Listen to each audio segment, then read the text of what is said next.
MUDA site ಹಂಚಿಕೆ ಪ್ರಕರಣ ಸಂಬಂಧ ಸಿಎಂ ಸಿದ್ದರಾಮಯ್ಯ ಪತ್ನಿ ಪಾರ್ವತಿ ಸಿದ್ದರಾಮಯ್ಯ ಅವರಿಗೆ ಹೈಕೋರ್ಟ್ ನೋಟಿಸ್ ಅನ್ನ ನೀಡಿದೆ. ಮೂಡಾ ತನಿಖೆಗೆ ರಾಜ್ಯಪಾಲರ ಅನುಮತಿ ಬಗ್ಗೆ ಏಕಸದಸ್ಯ ಪೀಠದ ಆದೇಶ ಪ್ರಶ್ನಿಸಿ ಇಂದು ನಡೆದ ಹೈಕೋರ್ಟ್ ವಿಚಾರಣೆ ನಡೆಸಿತು. ಈ ವೇಳೆ ಹಂಗಾಮಿ ಮುಖ್ಯ ನ್ಯಾಯಮೂರ್ತಿ ಕ್ಯಾಮೇಶ್ವರ್ ರಾವ್ ಹಾಗೂ ಸಿಎಂ ಜೋಶಿ ಅವರು ಎಲ್ಲಾ ಮನವಿಗಳು ಒಟ್ಟಿಗೆ ಬರಲಿ, ಆದರೆ ಟ್ಯಾಗ್ ಮಾಡೋದು ಬೇಡ ಎಂದು ಎಜಿ ಶಶಿಕಿರಣ್ ಶೆಟ್ಟಿ ಮನವಿ ಮಾಡಿದ್ದಾರೆ. ಈ ವೇಳೆ ಸಿಬಿಐ ತನಿಖೆಗೆ ಕೋರಿ ಸಲ್ಲಿಸಿರುವ ಅರ್ಜಿ ಸಂಬಂಧ ಸಿಎಂ ಪತ್ನಿ ಪಾರ್ವತಿ ಸಿದ್ದರಾಮಯ್ಯ ಅವರಿಗೆ ಹೈಕೋರ್ಟ್ ನೋಟಿಸ್ ನೀಡಿದ್ದು, ಸೆಪ್ಟೆಂಬರ್ 4ಕ್ಕೆ ಅರ್ಜಿ ವಿಚಾರಣೆ ಮುಂದೂಡಿಕೆ ಮಾಡಲಾಗಿದೆ. ಮೂಡಾ ಸೈಟ್ ಹಂಚಿಕೆ ಪ್ರಕರಣ ಸಂಬಂಧ ಸಿಎಂ ಸಿದ್ದರಾಮಯ್ಯ ಪತ್ನಿ ಪಾರ್ವತಿ ಸಿದ್ದರಾಮಯ್ಯ ಅವರಿಗೆ ಹೈಕೋರ್ಟ್ ನೋಟಿಸ್ ಅನ್ನ ನೀಡಿದೆ. ಮೂಡಾ ತನಿಖೆಗೆ ರಾಜ್ಯಪಾಲರ ಅನುಮತಿ ಬಗ್ಗೆ ಏಕಸದಸ್ಯ ಪೀಠದ ಆದೇಶ ಪ್ರಶ್ನಿಸಿ ಇಂದು ನಡೆದ ಹೈಕೋರ್ಟ್ ವಿಚಾರಣೆ ನಡೆಸಿತು. ಈ ವೇಳೆ ಹಂಗಾಮಿ ಮುಖ್ಯ ನ್ಯಾಯಮೂರ್ತಿ ಕ್ಯಾಮೇಶ್ವರ್ ರಾವ್ ಹಾಗೂ ಸಿಎಂ ಜೋಶಿ ಅವರು ಎಲ್ಲಾ ಮನವಿಗಳು ಒಟ್ಟಿಗೆ ಬರಲಿ, ಆದರೆ ಟ್ಯಾಗ್ ಮಾಡೋದು ಬೇಡ ಎಂದು ಎಜಿ ಶಶಿಕಿರಣ್ ಶೆಟ್ಟಿ ಮನವಿ ಮಾಡಿದ್ದಾರೆ. ಈ ವೇಳೆ ಸಿಬಿಐ ತನಿಖೆಗೆ ಕೋರಿ ಸಲ್ಲಿಸಿರುವ ಅರ್ಜಿ ಸಂಬಂಧ ಸಿಎಂ ಪತ್ನಿ ಪಾರ್ವತಿ ಸಿದ್ದರಾಮಯ್ಯ ಅವರಿಗೆ ಹೈಕೋರ್ಟ್ ನೋಟಿಸ್ ನೀಡಿದ್ದು, ಸೆಪ್ಟೆಂಬರ್ 4ಕ್ಕೆ ಅರ್ಜಿ ವಿಚಾರಣೆ ಮುಂದೂಡಿಕೆ ಮಾಡಲಾಗಿದೆ.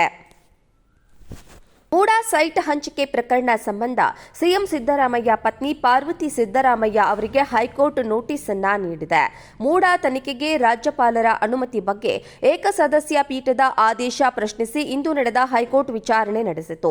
ಈ ವೇಳೆ ಹಂಗಾಮಿ ಮುಖ್ಯ ನ್ಯಾಯಮೂರ್ತಿ ಕ್ಯಾಮೇಶ್ವರ್ ರಾವ್ ಹಾಗೂ ಸಿಎಂ ಜೋಶಿ ಅವರು ಎಲ್ಲಾ ಮನವಿಗಳು ಒಟ್ಟಿಗೆ ಬರಲಿ, ಆದರೆ ಟ್ಯಾಗ್ ಮಾಡೋದು ಬೇಡ ಎಂದು ಎಜಿ ಶಶಿಕಿರಣ್ ಶೆಟ್ಟಿ ಮನವಿ ಮಾಡಿದ್ದಾರೆ. ಈ ವೇಳೆ ಸಿಬಿಐ ತನಿಖೆಗೆ ಕೋರಿ ಸಲ್ಲಿಸಿರುವ ಅರ್ಜಿ ಸಂಬಂಧ ಸಿಎಂ ಪತ್ನಿ ಪಾರ್ವತಿ ಸಿದ್ದರಾಮಯ್ಯ ಅವರಿಗೆ ಹೈಕೋರ್ಟ್ ನೋಟಿಸ್ ನೀಡಿದ್ದು, ಸೆಪ್ಟೆಂಬರ್ 4ಕ್ಕೆ ಅರ್ಜಿ ವಿಚಾರಣೆ ಮುಂದೂಡಿಕೆ ಮಾಡಲಾಗಿದೆ. ಮೂಡಾ ಸೈಟ್ ಹಂಚಿಕೆ ಪ್ರಕರಣ ಸಂಬಂಧ ಸಿಎಂ ಸಿದ್ದರಾಮಯ್ಯ ಪತ್ನಿ ಪಾರ್ವತಿ ಸಿದ್ದರಾಮಯ್ಯ ಅವರಿಗೆ ಹೈಕೋರ್ಟ್ ನೋಟಿಸ್ ಅನ್ನ ನೀಡಿದೆ.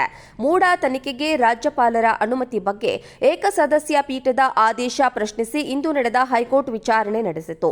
ಈ ವೇಳೆ ಹಂಗಾಮಿ ಮುಖ್ಯ ನ್ಯಾಯಮೂರ್ತಿ ಕ್ಯಾಮೇಶ್ವರ್ ರಾವ್ ಹಾಗೂ ಸಿಎಂ ಜೋಶಿ ಅವರು ಎಲ್ಲಾ ಮನವಿಗಳು ಒಟ್ಟಿಗೆ ಬರಲಿ, ಆದರೆ ಟ್ಯಾಗ್ ಮಾಡೋದು ಬೇಡ ಎಂದು ಎಜಿ ಶಶಿಕಿರಣ್ ಶೆಟ್ಟಿ ಮನವಿ ಮಾಡಿದ್ದಾರೆ.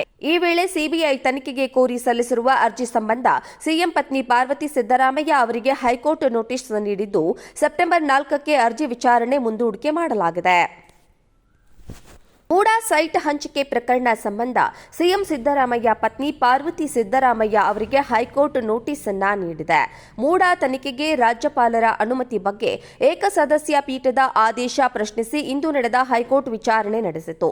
ಈ ವೇಳೆ ಹಂಗಾಮಿ ಮುಖ್ಯ ನ್ಯಾಯಮೂರ್ತಿ ಕ್ಯಾಮೇಶ್ವರ್ ರಾವ್ ಹಾಗೂ ಸಿಎಂ ಜೋಶಿ ಅವರು ಎಲ್ಲಾ ಮನವಿಗಳು ಒಟ್ಟಿಗೆ ಬರಲಿ, ಆದರೆ ಟ್ಯಾಗ್ ಮಾಡೋದು ಬೇಡ ಎಂದು ಎಜಿ ಶಶಿಕಿರಣ್ ಶೆಟ್ಟಿ ಮನವಿ ಮಾಡಿದ್ದಾರೆ. ಈ ವೇಳೆ ಸಿಬಿಐ ತನಿಖೆಗೆ ಕೋರಿ ಸಲ್ಲಿಸಿರುವ ಅರ್ಜಿ ಸಂಬಂಧ ಸಿಎಂ ಪತ್ನಿ ಪಾರ್ವತಿ ಸಿದ್ದರಾಮಯ್ಯ ಅವರಿಗೆ ಹೈಕೋರ್ಟ್ ನೋಟಿಸ್ ನೀಡಿದ್ದು, ಸೆಪ್ಟೆಂಬರ್ 4ಕ್ಕೆ ಅರ್ಜಿ ವಿಚಾರಣೆ ಮುಂದೂಡಿಕೆ ಮಾಡಲಾಗಿದೆ.